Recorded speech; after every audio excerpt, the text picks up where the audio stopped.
زمین پر سب سے پہلا رشتہ جو بنایا وہ کیا تھا؟ میاں بیوی کا جوڑا۔ یہ ایسا رشتہ ہے کہ اس کو مزید مضبوط کرنے کے قوانین اور اصول شریعت نے ہمارے سامنے گائیڈ لائن کے طور پہ، رہنمائی کے طور پہ ہمیں مہیا کر دیے کہ اس رشتے کو ہم مزید مضبوط کریں، اور باقی جتنے رشتے ہیں اسی رشتے سے نکلتے ہیں۔ جیسے یہی میاں بیوی کا جو جوڑا ہے، ان کی آگے اولاد ہوگی تو بحیثیت والدین ان کا کیا رول، کیا کردار ہوگا معاشرے میں۔ اس کے بعد باقی جو ہے ان کے پوتے، دوسرے نواسے وغیرہ ہوں گے تو اس حیثیت سے ان کا کیا رول ہوگا معاشرے میں۔ تو گویا کہ سب سے پہلا رشتہ جو اللہ تعالیٰ نے کائنات میں پیدا فرمایا کیا تھا؟ میاں بیوی کا رشتہ۔ آج کا ہمارا موضوع اسی رشتے کو لے کے جو ہے اس کے حوالے سے بعض گزارشات عرض کرنا مقصد ہے۔ اللہ تعالیٰ سے دعا ہے مجھے حق بات کہنے کی، ہم سب کو ان باتوں کو سمجھنے کے بعد عمل کرنے کی توفیق عطا فرمائے۔ اس رشتے کو قائم کرنے کا جو شریعت نے جائز طریقہ ہمیں مہیا کیا ہے اسے کہتے ہیں نکاح۔ تو نکاح کی مشروعیت کیا ہے، قرآن و حدیث میں جو ہے اس حوالے سے کیا رہنمائی ہے، پہلے اس کو ہم دیکھتے ہیں۔ رب تعالیٰ کا ارشاد ہے سورۃ النساء میں، بعد اعوذ باللہ من الشیطان الرجیم، وَإِنْ خِفْتُمْ أَلَّا تُقْسِطُوا فِي الْيَتَامَى فَانكِحُوا مَا طَابَ لَكُم مِّنَ النِّسَاءِ مَثْنَىٰ وَثُلَاثَ وَرُبَاعَ فَإِنْ خِفْتُمْ أَلَّا تَعْدِلُوا فَوَاحِدَةً أَوْ مَا مَلَكَتْ أَيْمَانُكُمْ ذَلِكَ أَدْنَىٰ أَلَّا تَعُولُوا۔ کیا فرمایا اللہ تعالیٰ نے کہ اگر تمہیں یہ خدشہ ہو کہ تم یتیم بچیوں سے نکاح کر کے ان میں عدل قائم نہ رکھ سکو گے، فَانكِحُوا مَا طَابَ لَكُم مِّنَ النِّسَاءِ، تو اپنی پسند کی عورتوں سے نکاح کر لو۔ کتنی عورتوں سے؟ مثنا، دو عورتوں سے، یعنی 2 عورتوں سے تم نکاح کر سکتے ہو، وثلاثہ یا 3 عورتوں سے، ورباع یا 4 عورتوں سے۔ اس کا مطلب یہ تکرار جو ہے، اس کا مطلب یہ نہیں کہ 4 اور 4 8 یا 2 اور 2 4، بلکہ اس سے ایک مرتبہ ہی مراد ہے۔ یا 2 عورتوں سے شادی کر لو، 3 سے یا 4 سے۔ تو 4 سے زیادہ جو ہے امت محمدیہ صلی اللہ علیہ وسلم کو جو ہے اجازت نہیں۔ یا آپ صلی اللہ علیہ وسلم کی صرف خصوصیات تھی کہ ایک وقت میں آپ صلی اللہ علیہ وسلم کی 9 ازواج اور اسی طرح مکمل طور پہ 11 ازواج آپ صلی اللہ علیہ وسلم کی تھی۔ فَإِنْ خِفْتُمْ أَلَّا تَعْدِلُوا، اگر تمہیں خدشہ ہو، ڈر ہو کہ تم عدل قائم نہ رکھ سکو گے، کیونکہ اگر ایک سے زیادہ تعداد میں تم نکاح کرو گے، تمہاری بیویاں ہوں گی، ازواج ہوں گی، اور تمہیں یہ خدشہ ہے، یہ ڈر ہے کہ ان کے درمیان عدل قائم نہ رکھ سکو گے، ان کے جو حقوق ہیں انہیں شرعی اعتبار سے انہیں ادا نہ کر پاؤ گے، فواحدۃ، تو کیا صرف ایک عورت سے نکاح کر لو، او ما ملکت ایمانکم، یا جو تمہارے ہاتھ کی ملکیت ہو، یعنی لونڈی ہو۔ ابھی اس کا کنسیپٹ یا یہ تو باقی نہیں ہے، لیکن اس زمانے میں غلام اور لونڈیوں کا بھی کنسیپٹ تھا، نظریہ تھا۔ ذَلِكَ أَدْنَىٰ أَلَّا تَعُولُوا، تو یہ چیز اس سے بہتر ہے کہ تم عدل نہ قائم رکھ سکو۔ کیا معلوم ہوا کہ شریعت نے انسان کو 1 2 3 4 ازواج رکھنے کی اجازت دی ہے۔ سورۃ الرعد میں اسی چیز کو بیان فرمایا، وَلَقَدْ أَرْسَلْنَا رُسُلًا مِّن قَبْلِكَ، اے نبی صلی اللہ علیہ وسلم آپ سے پہلے رسولوں کو جن نے ہمیں بھیجا، تو وَجَعَلْنَا لَهُمْ أَزْوَاجًا وَذُرِّيَّةً، ان کی بھی ہم نے ازواج پیدا کی، یعنی کہ ان کے بھی جوڑے ہم نے پیدا کیے تھے، انہوں نے بھی شادیاں کی، وَذُرِّيَّةً، اور ان کی اولاد بھی پیدا فرمائی۔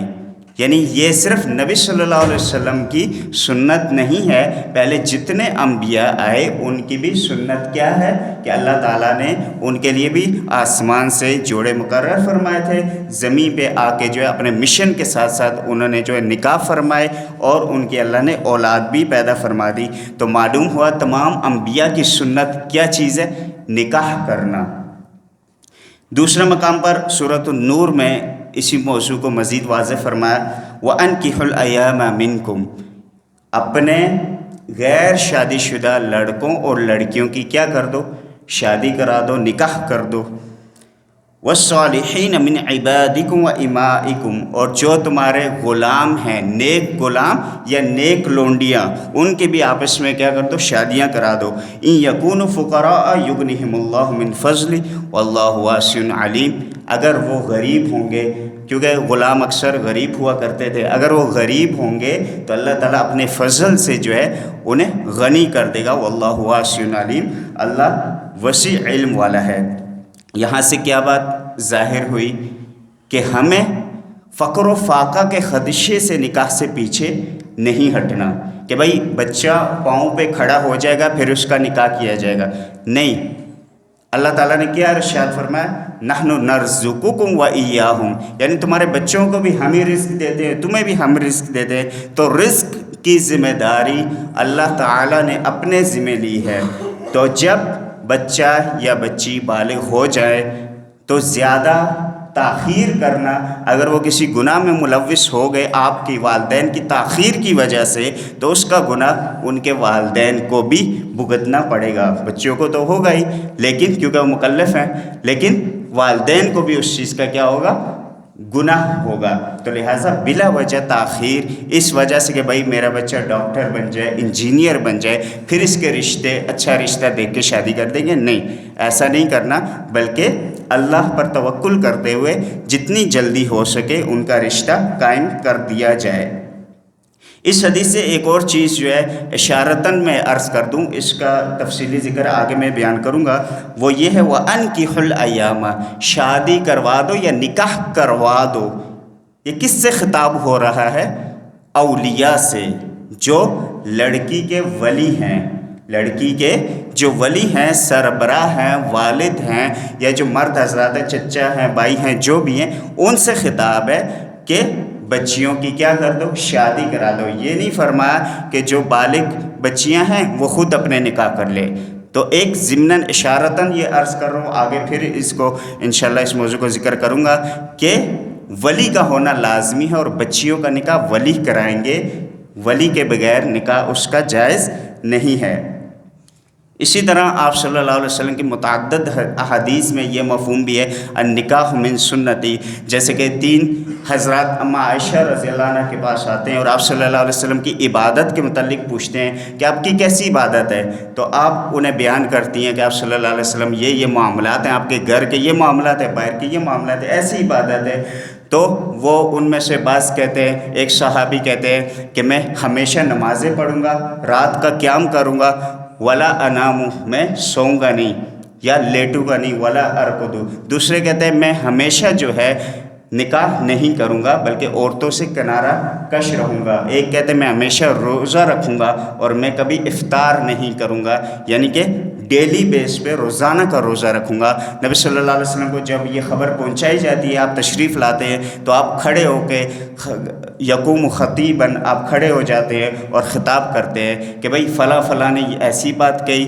آپ نام نہیں لیا کرتے تھے آپ صلی اللہ علیہ وسلم، آپ کا یہ معمول تھا کہ جب کسی کو کسی چیز پہ تنبیہ کرنا ہوتا فرمایا کرتے قال بعض الناس، یا کیا ہو گیا کہ فلاں فلاں اشخاص ایسے ہی کرتے ہیں یا ایسا کہتے ہیں، تو آپ نے فرمایا کہ لوگ یہ باتیں کرتے ہیں، تو میں انی اخشاکم و اتقاکم للہ، میں اللہ سے زیادہ ڈرنے والا اور اللہ کا زیادہ تقوی رکھنے والا ہوں، لیکن اس کے باوجود میں کیا کرتا ہوں، رات کو سوتا بھی ہوں، جاگتا بھی ہوں، اللہ کی عبادت بھی کرتا ہوں، میں نکاح کرتا بھی ہوں، اسی طرح میں روزہ رکھتا بھی ہوں اور افطار بھی کرتا ہوں۔ تو فمن رغب عن سنتی فلیس منی، جس نے میری سنت سے آراز کیا، منہ موڑا، وہ ہم میں سے نہیں ہے۔ تو کیا معلوم ہوا کہ نبی صلی اللہ علیہ وسلم کی جو ہے سنت نکاح کرنا ہے۔ ایسا نہیں کہ بھائی میں بہت پاکیزہ اور بہت متقی ہوں، میں عورتوں کی طرف نہ دیکھوں گا، نہ ان سے شادی کروں گا، یہ تقوی نہیں ہے۔ تقوی یہ ہے نکاح کرنا۔ اسی طرح نبی صلی اللہ علیہ وسلم کے حدیث مبارک بخاری کی حدیث ہے، یا معاشر الشباب من استطاع منکم الباءۃ فلیتزوج، اے نوجوانوں یا اے جوانوں کیا کرو، من استطاع منکم الباءۃ، جو تم میں استطاعت رکھتا ہو کس کا، تزویج کا، نکاح کا، فلیتزوج، تو وہ نکاح کرے، فإنہ اغض للبصر، نکاح کرنے کے فوائد کیا ہیں کہ اس سے نظریں تمہاری جھکی رہیں گی، کیوں؟ کیونکہ تم باہر جو ہے بد نظری نہیں کرو گے، تمہارے گھر میں خاتون ہے، عورت ہے، اور اگر آگے کیا فرمایا وَأَحْسَنُ لِلْفَرَجِ، اور اس سے تمہارے شرمگاہ کی حفاظت رہے گی. وَمَنْ لَمْ يَسْتَطِعْ فَعَلَيْهِ بِالصَّوْمِ فَإِنَّهُ لَهُ وِجَاءٌ، اور جو اس کی استطاعت نہیں رکھتا نکاح کرنے کا تو وہ روزے رکھا کرے، تو روزے کی وجہ سے اس کی شہوت کم رہے گی اور کنٹرول رہے گا، گناہوں کی طرف وہ نہیں جائے گا. یہاں پہ باء جو ہے، باء من استطاع منکم الباءۃ، تم میں سے جو استطاعت رکھے. استطاعت کس چیز کی؟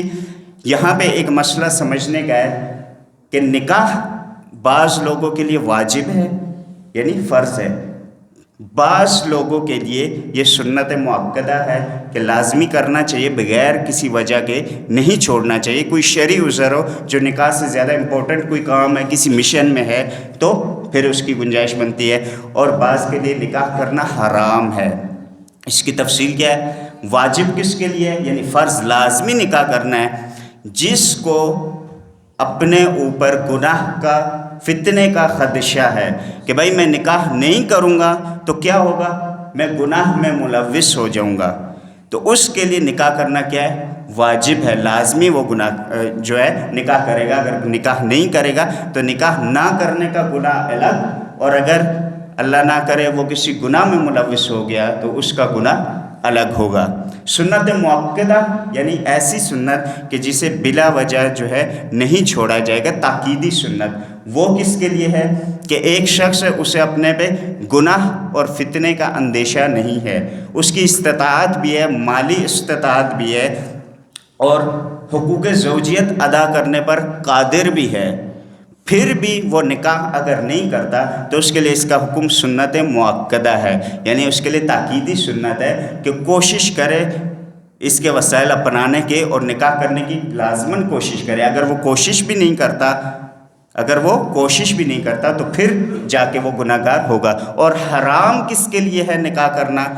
ایسا شخص کہ جس کی استطاعت نہیں، یعنی ازدواجی تعلقات قائم کرنے پر وہ قادر نہیں ہے.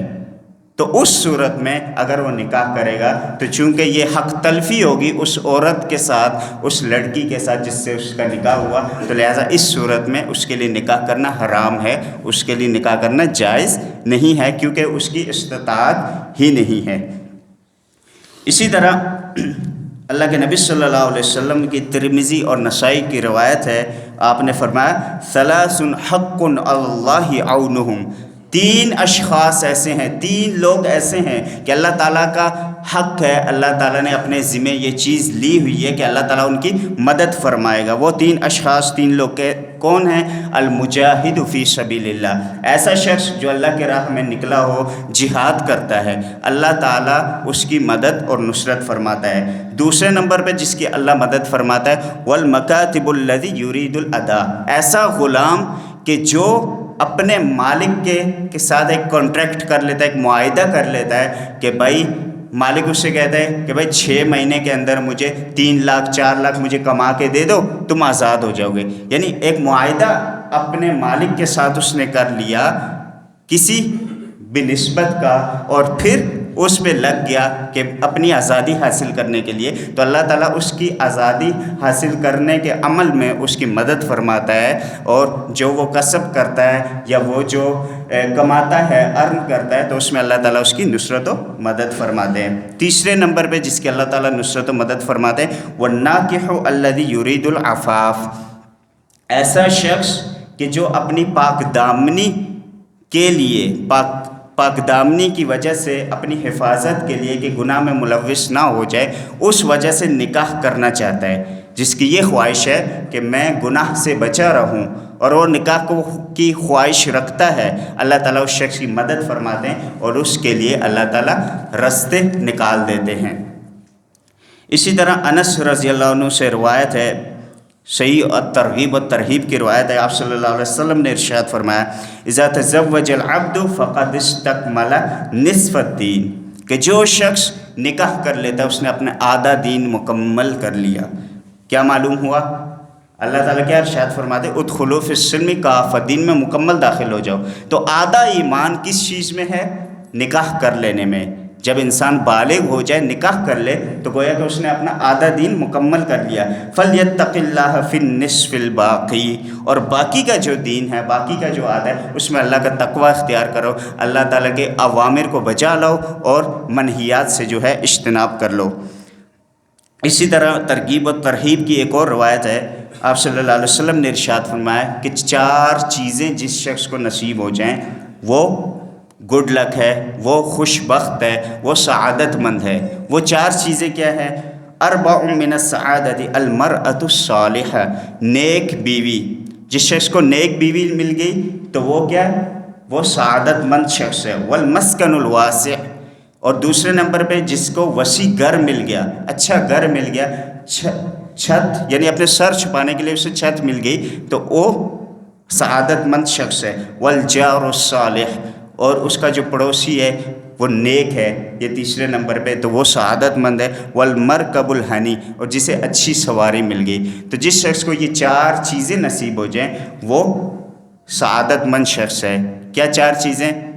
نیک بیوی، وسیع گھر یعنی سر چھپانے کے لیے. وسیع کا مطلب یہ نہیں کہ وہ بہت بڑا بینگلو ہو، بنگلہ وغیرہ ہو، بلکہ اتنا کہ اس کا اچھا گزر بسر ہو سکے. والجار الصالح، اچھا پڑوسی، اور اچھی سواری. یہ 4 چیزیں ایسی ہیں جس کو نصیب ہو جائیں وہ اس دنیا کا جو ہے سعادت مند شخص ہے. آگے ہم چلتے ہیں. یہ تو نکاح کی مشروعیت کے حوالے سے کچھ باتیں تھیں. نکاح کرنے کے فوائد کیا ہیں؟ ہم جب نکاح کریں گے تو ہمیں کیا فوائد حاصل ہوں گے شرعی طور پہ؟ سب سے پہلا مقصد اور فائدہ جو اللہ تعالیٰ نے بیان فرمایا اس حوالے سے وہ ہے انسانوں کا، میاں بیوی کا، ان 2 جوڑوں کا سکون حاصل کرنا. رب تعالیٰ نے سورۃ الاعراف میں ارشاد فرمایا وَالَّذِي خَلَقَكُم مِّن نَّفْسٍ وَاحِدَةٍ وَخَلَقَ مِنْهَا زَوْجَهَا لِيَسْكُنَ إِلَيْهَا، کہ اللہ نے تمہیں ایک نفس سے پیدا فرمایا یعنی آدم علیہ السلام سے. وَجَعَلَ مِنْهَا زَوْجَهَا لِيَسْكُنَ إِلَيْهَا، اور اسی طرح اللہ تعالیٰ نے تمہارے جوڑے بنائے تاکہ تم سکون حاصل کرو.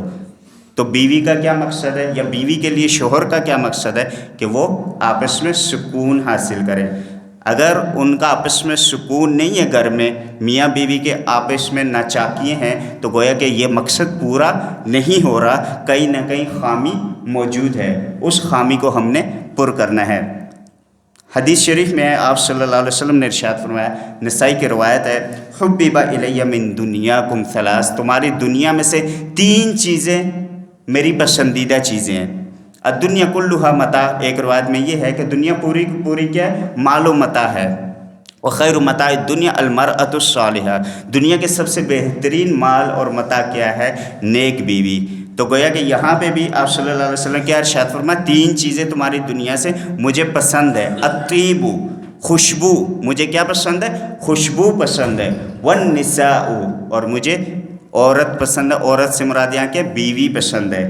وجعلت قرۃ عینی فی الصلاۃ، اور میری آنکھوں کی ٹھنڈک نماز میں رکھ دی گئی ہے. اسی طرح پہلے نمبر پہ کیا ہے نکاح کا فائدہ؟ کہ انسان کو سکون حاصل ہو. دوسرے نمبر پہ انسانی نسل کی بقا، افزائش نسل. کیوں؟ حضرت معقل بن یسار رضی اللہ عنہ راوی ہیں، فرماتے ہیں کہ اللہ کے رسول صلی اللہ علیہ وسلم نے ارشاد فرمایا تزوجوا الودود الولود، ایسی عورتوں سے شادی کرو جو محبت کرنے والیاں ہوں اور جو زیادہ بچے جننے والیاں ہوں، یعنی جن کی کوکھ سے، بطن سے زیادہ بچے پیدا ہو. سوال یہ پیدا ہوتا ہے ہم شادی ہم نے کی نہیں تو ہمیں کیا پتہ بھائی اس عورت کے بطن سے اللہ زیادہ اولاد پیدا فرمائے گا. تو اس کا آسان سا حل اور آسان سا مسئلہ یہ ہے کہ اس کی فیملی کو دیکھا جائے گا. ایسی فیملی، ایسا خاندان کہ جس خاندان میں بچے زیادہ ہیں، تو مطلب ان کی عورتوں میں یہ خاصیت ہے کہ وہاں اگر انسان نکاح کرے تو کیا ہوگا؟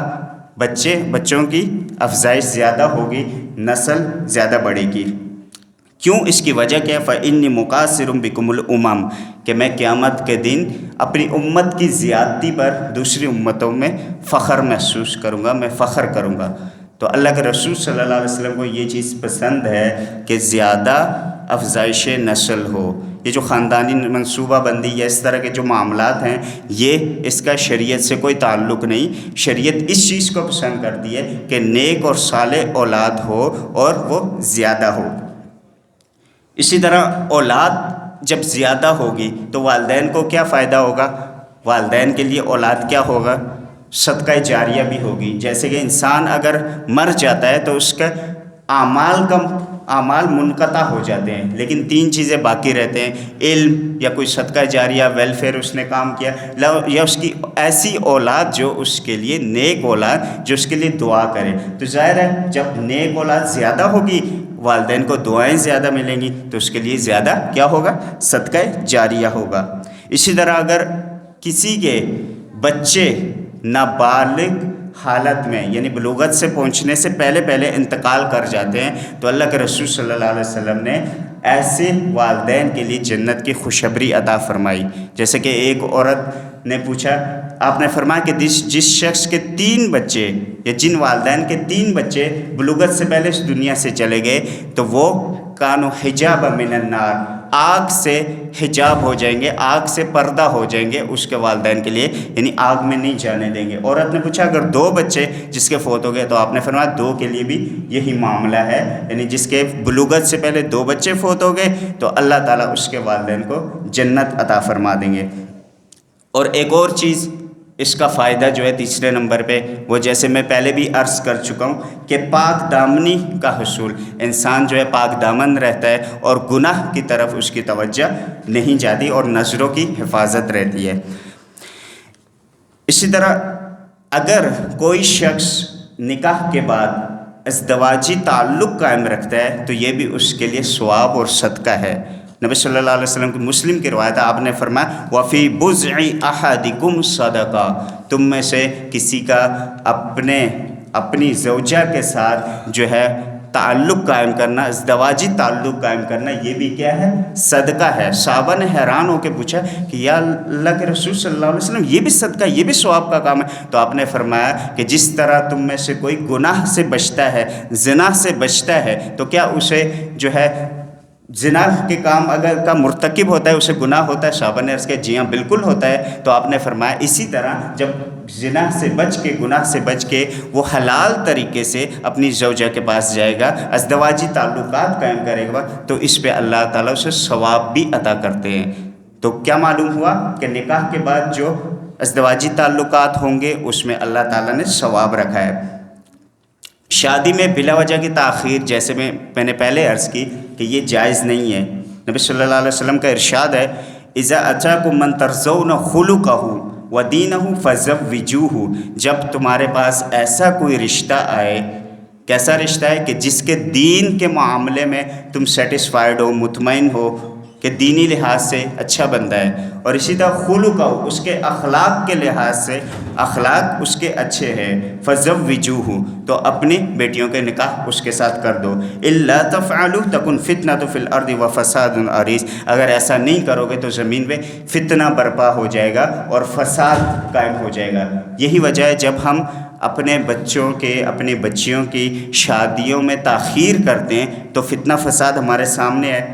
کیا ہوتا ہے؟ بعض گھروں کی اللہ تعالیٰ محفوظ فرمائے بچیاں یا بچے جو ہے گھروں سے بھاگ کر شادی کر لیتے ہیں، تو اس میں مواخذہ بچوں کا اتنا قصور نہیں ہے جتنا کہ والدین کا ہے۔ کیوں؟ کیونکہ وہ بلا وجہ اپنے اولاد کی شادی کے حوالے سے جو ہے سستی اور کاہلی کا شکار ہوتے ہیں۔ تو معیار کیا قائم فرمایا لڑکے کے لیے؟ لڑکے میں کیا چیزیں دیکھی جائیں گی؟ اس کا دین اور اس کے اخلاق۔ اگر وہ دین میں اچھا ہے، نمازی بندہ ہے اور اخلاق میں اچھا ہے تو پھر اپنی بیٹی کا شادی اس کے ساتھ کرائی جا سکتی ہے۔ ہم کیا دیکھتے ہیں؟ اسٹیٹس دیکھتے ہیں، بینک بیلنس دیکھتے ہیں، تو یہ چیزیں معنی نہیں رکھتی شریعت میں، بلکہ شریعت میں جو ہے دین معنی رکھتا ہے۔ اگر اس کے اخلاق اچھے نہیں تو وہ آپ کی بیٹی کے ساتھ جو ہے اچھا رویہ نہیں اپنائے گا اور ان میں جو ہے انبن رہے گی۔ تو لہٰذا اخلاق کو بھی جانچا جائے، اور اخلاق کیسے ہم جانچ سکتے ہیں؟ کسی کے ساتھ معاملات کر کے یا کسی کے ساتھ سفر کر کے۔ تو یہ کچھ طریقے ہوتے ہیں جن کے ساتھ ہم جان سکتے ہیں کہ اس بندے کا اخلاق کیسا ہے۔ اور لڑکی کے لیے کیا معیار بیان فرمایا؟ آپ صلی اللہ علیہ وسلم نے ارشاد فرمایا تنکح المرأۃ لاربعین، لڑکی سے 4 چیزوں کی بنا پر شادی کی جاتی ہے، لمالہا، یا اس کے بینک بیلنس کی وجہ سے کہ بھائی لڑکی والے جو ہے امیر ہیں، جہیز کی وجہ سے یا ان معاملات کی وجہ سے، ولجمالہا، یا اس کی خوبصورتی کی وجہ سے، ولدینہا، یا اس کے دین کی وجہ سے، فاظفر بذات الدین تربت یداک، تو تم کیا چیز اپناؤ، تم دین کو دیکھو، جس لڑکی کو دیندار دیکھو اس کے ساتھ جو ہے نباہ کرو، اس کے ساتھ نکاح کرو۔ اسی طرح نبی صلی اللہ علیہ وسلم نے ارشاد فرمایا کہ مرأۃ الصالحہ دنیا کی بہترین متاع ہے، جس طرح پہلے میں نے عرض کیا ہے۔ آگے کچھ چند میں مسائل کی طرف اشارہ کروں گا، وقت بہت مختصر ہے کہ نکاح کے چند مسائل ہیں، اگرچہ یہ مکمل ٹاپک نہیں ہو سکے گا آج کی نشست میں، لیکن چند مسائل کی طرف اشارہ کر دیتا ہوں کہ جب انسان نکاح کرنا چاہے تو سب سے افضل عمل کیا ہے، کیسی عورت سے نکاح کرے، اس کا کرائٹیریا معیار ہم نے بیان کر دیا کہ اس کا دین کو دیکھا جائے، دین کو ترجیح دی جائے۔ دوسرے نمبر پہ آپ صلی اللہ علیہ وسلم نے ارشاد فرمایا علیکم بالابکار، یعنی کنواری عورتوں سے شادی کرو۔ کس سے؟ کنواری عورتوں سے شادی کرو، یہ مسلم کی روایت ہے۔ اور جابر رضی اللہ عنہ کو یہ پہلے بھی میں بیان کر چکا ہوں، آپ صلی اللہ علیہ وسلم نے جب ان سے پوچھا، انہوں نے بیان کیا کہ میں نے شادی کر لی ہے اپنی، تو آپ نے فرمایا کیسی عورت سے؟ انہوں نے کہا میں نے سیبہ سے، یعنی ایسی عورت سے جو طلاق یافتہ تھی یا اس کے خاوند موجود نہیں تھے، تو میں نے ایسی عورت سے شادی کر لی۔ تو آپ نے فرمایا کہ تم نے ایسی عورت سے شادی کیوں نہیں کی کہ جو کنواری ہو، حتیٰ تلاعبھا و تلاعبھا، تاکہ وہ تم سے کھیلے، تم اس سے ہنسی مذاق کرو، کھیلو۔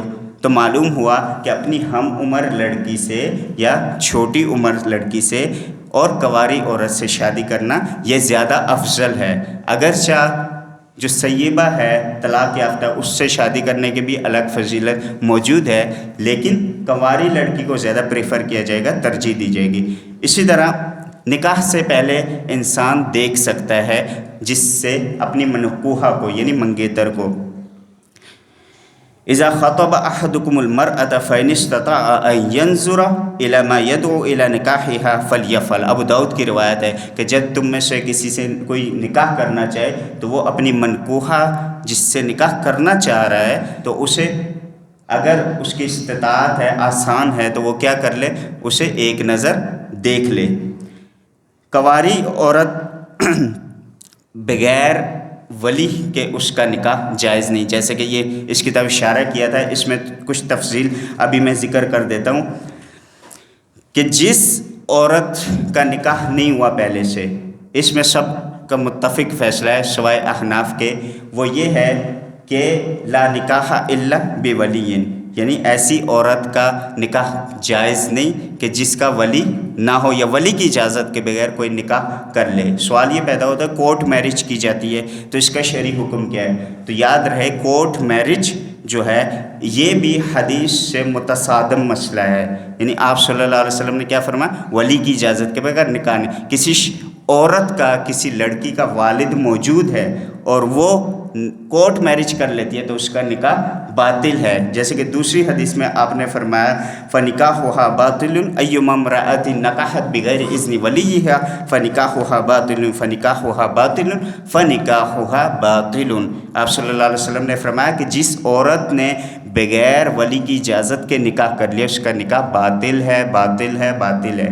پھر سوال یہ پیدا ہوتا ہے کورٹ میرج کا شرعی حکم کیا ہے؟ کیا یہ جائز ہے، ہو جاتا ہے، نہیں ہو جاتا؟ تو یاد رہے احناف کے جو محقق علماء ہیں وہ بھی یہ فرماتے ہیں کورٹ میرج کا صرف یہ ہے کہ نکاح کی اتنی اجازت کے ہو جاتا ہے، اس پہ رجم کا یا زنا کا حکم ہم نہیں لگائیں گے، لیکن جیسے ہی دونوں فریقین، دونوں خاندان مل جاتے ہیں تو اس لڑکے کا نکاح لڑکی کا اور لڑکے کا دوبارہ نکاح کیا جائے گا شرعی اصولوں کے مطابق۔ کیا کہتے ہیں کہ جب کورٹ میرج کسی نے کر لیا تو اس کے بعد دوبارہ دونوں فیملیاں مل کے، خاندان مل کے ان دونوں کا نکاح جدید کریں گے اور نئے سرے سے ان کا دوبارہ نکاح کریں گے۔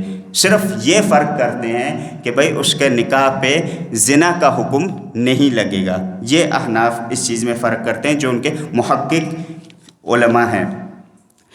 اسی طرح جس عورت کی رضامندی لازمی ہے، چاہے وہ باکرہ ہو یا کنواری ہو یا سیبہ ہو۔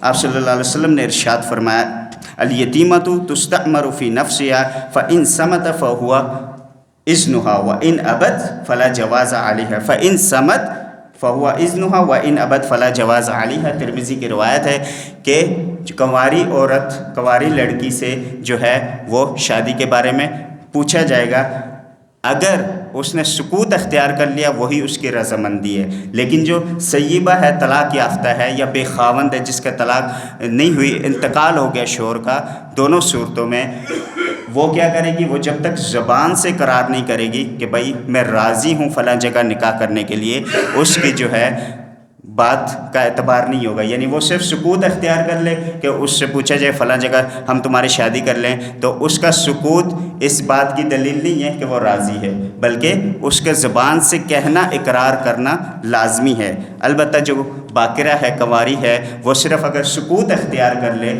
انکار نہ کرے، تو مطلب وہ راضی ہے۔ خنسہ بنت حزام رضی اللہ عنہ فرماتی ہیں ان اباها زوجها وهي سیب کرہت ذلك فاتت رسول اللہ صلی اللہ علیہ وسلم فرد نکاحها۔ بخاری کی روایت ہے، ایک صحابیہ ہیں، اللہ کے نبی صلی اللہ علیہ وسلم کے پاس آتی ہیں کہ میرے والد نے میری مرضی کے بغیر نکاح کر دیا، آپ صلی اللہ علیہ وسلم نے فرد نکاحها، آپ نے نکاح کو رد کر دیا کہ یہ نکاح نہیں ہوا۔ دوسرے نمبر پہ حضرت عباس رضی اللہ عنہ کی روایت ہے کہ ایک کنواری عورت، یعنی یہ تو سیبہ کا حکم تھا، کنواری عورت جس کی سے پہلی بار شادی ہوئی تھی، وہ بھی یہی معاملہ لے کے آتی ہے کہ میرے والد نے میری اجازت کے بغیر، میری مرضی کے خلاف میری شادی کر دی، تو آپ صلی اللہ علیہ وسلم نے فخیرہا، رسول اللہ صلی اللہ علیہ وسلم آپ نے اسے اختیار دیا، چاہو تو اپنے زوج کے ساتھ، اپنے شوہر کے ساتھ رہو، ورنہ تمہیں اختیار ہے فسخ النکاح کر لو، یعنی نکاح کو ختم کر دو۔ کیا معلوم ہوا؟ عورت کی رضامندی لازمی ہے، مرد میں صرف اس کی اپنی رضامندی لازمی ہے، اور عورت میں اس کی اور اس کے ولی کی، دونوں کی رضامندی لازمی ہے۔ اگر ولی راضی نہیں، عورت راضی ہے، پھر بھی نکاح صحیح نہیں، اور اگر عورت راضی ہے، ولی راضی نہیں، تو پھر بھی نکاح صحیح نہیں۔ یعنی دونوں طرف ہے، عورت کے لیے دو چیزیں اور مرد صرف اپنے نکاح کے لیے اپنے خود راضی ہونا اس کے لیے لازمی ہے۔ اور اس کے علاوہ دو گواہ ہونا یہ بھی لازمی ہے، اگر دو گواہ نہیں ہوں گے تو بھی نکاح قائم نہیں ہوگا۔ جیسے کہ سورۃ الطلاق میں رب تعالیٰ نے ارشاد فرمایا وَأَشْهِدُوا ذَوَيْ عَدْلٍ مِّنْكُمْ، اپنے میں سے دو عادل گواہ منتخب کر لو۔ اسی طرح حدیث میں لا نکاح الا بولی وشاہدی عدل، بیہقی کی روایت ہے کہ نکاح نہیں ہے ولی کے بغیر اور دو گواہوں کے بغیر۔ تو معلوم ہوا اگر کوئی شخص کورٹ میرج بھی کرتا ہے، وہاں پہ بھی گواہ ہوتے ہیں نہیں ہوتے وہ الگ معاملہ ہے، اگر نہیں ہے تو پھر تو بالکل سب کا اتفاق ہے، اس کا نکاح ہوا ہی نہیں۔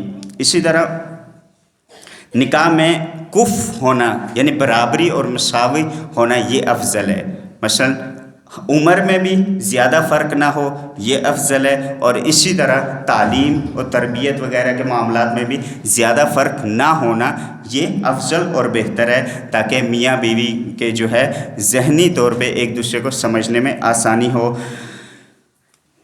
اور اسی طرح اگر کسی جگہ نکاح کا پیغام کسی نے بھیج دیا اور دوسرا شخص، دوسری فیملی کو معلوم ہے کہ بھائی فلاں بچی کا نکاح کا خطبہ پیغام آ چکا ہے کسی دوسری فیملی سے، تو وہ اب اپنا پیغام لے کے وہاں جائیں، یہ جائز نہیں ہے۔ یعنی نکاح کے پیغام پہ کوئی دوسرا شخص پیغام لے کے آئے، یہ حرام ہے، اور نبی صلی اللہ علیہ وسلم نے اس سے منع فرمایا۔ البتہ لڑکا جو ہے، لڑکے میں ایک اور چیز ہے اس کہ وہ خود اپنا نکاح گھر والوں کو بیچ سکتا ہے، جبکہ باکرہ عورت جو ہے یعنی کنواری عورت، وہ اپنا نکاح کا پیغام خود نہیں بھیجے گی بلکہ اس کے ولی بھیجیں گے۔ اور جو سیبہ ہے یا طلاق یافتہ یا جس کی پہلے ایک دفعہ شادی ہو چکی ہے، وہ اپنا نکاح کا پیغام خود بھیج سکتی ہے، جیسے کہ اماں خدیجہ رضی اللہ عنہ نے بھی آپ صلی اللہ علیہ وسلم کو اپنے نکاح کا پیغام بھجوایا تھا۔ اسی طرح ایک آخری چیز سورۃ البقرہ میں بھی اس کی طرف اشارہ ہے کہ جس عورت کی عدت ہو، مثلا اس کا خاوند کا انتقال ہو گیا یا اسے طلاق ہو گئی اور وہ عدت میں ہے، تو عدت کے دوران کسی عورت کو نکاح کا پیغام بھیجنا یہ بھی حرام ہے، یہ بھی جائز نہیں ہے۔ تو یہ کچھ چند جو ہے چھوٹے چھوٹے مسائل تھے، یہ مسائل مزید جو ہے آگے بڑھتے ہیں کہ نکاح کا طریقہ کیا ہے، اس کا طریقہ کیا ہونا چاہیے، انشاءاللہ اس کو اگلی نشست میں ہم بیان کریں گے۔ اللہ تعالیٰ سے دعا ہے ہمیں ان اعمال کو سمجھنے کے بعد عمل کرنے کی توفیق عطا فرمائے۔